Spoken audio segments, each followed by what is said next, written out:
गड्डी बाहर कड्डी ते विच सोहने चेहरे फुरुटो दिया पेट बैणी ते घर ना खाली हाथ गेरी। अल्लाह रहमान रहीम। अस्सलाम वालेकुम।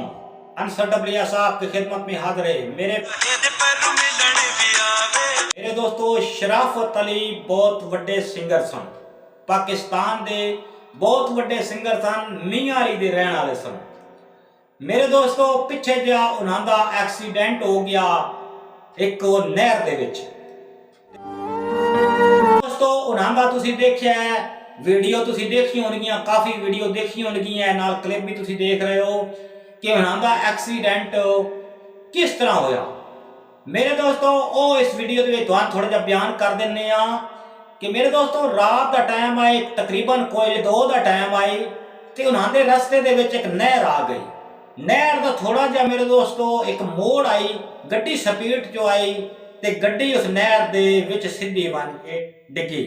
मेरे दोस्तों जितने भी लोग सन्ना कोई 5 दसदा है, कोई 6 दसदा है, मेरे दोस्तों वो जितने भी जान ना मेरे दोस्तों वो अल्लाह प्यारे हो गए।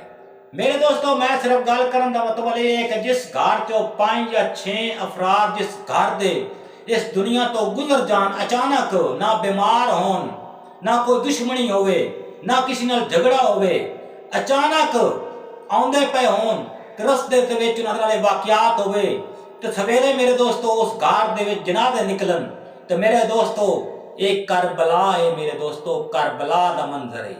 मैं सिर्फ गल ये करना चाहना वा कि जितने भी मेरे बहन भाई ड्राइवर हैं ना, रात नूं मेरे दोस्तों या दिने भी अपनी गड्डी थोड़ी जी आराम सकून नाल चलाई।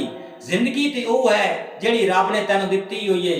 किसी पहले टुर जाना है, किसी बाद च टुर जाना है, कोई टुर गए जिहड़े टुर गए अल्लाह ताला उन्होंने जन्नत नसीब बख्शे।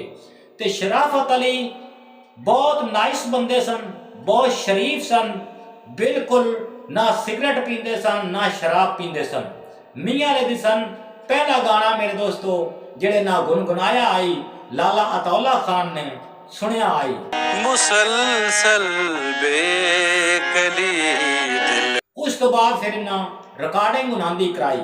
उस तो बाद मेरे दोस्तों फिर शराफत अली दुनिया ते फैल गए। बड़े अच्छे अंदाज नाल मिठी जबान मियां अली दी वैसे ही मिठी जबान है जिस तरह अताउल्ला खान है।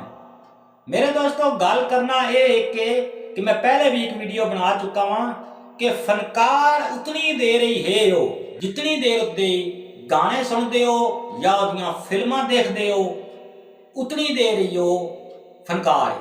जदों इस दुनिया तो गुजर जाता है ना खब्बे ने पता होंदा है ना सज्जे ने पता होंदा है।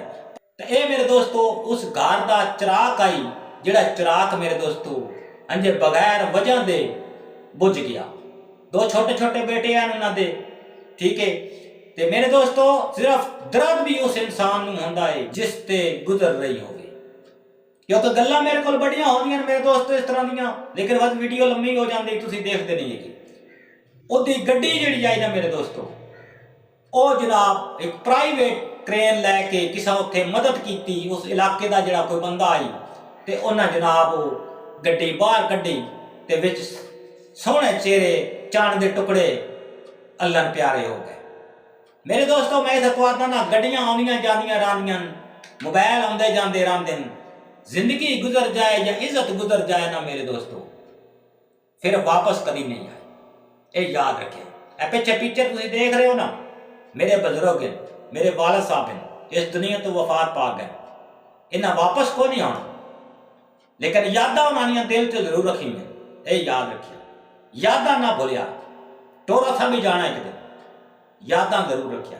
वीडियो लंबी हो जानी, इस के नाल ही अनसर डबलिया ने दो इजाजत। अपना ढेर सारा ख्याल रखा है, दुआ भी याद रखा है। अगर कोई गलती गुस्ताखी होए तो अपने दिल से माफ़ कर दिया है। तो चैनल को लाइक सब्सक्राइब जरूर कर दे। अल्लाह सुने के हवाले।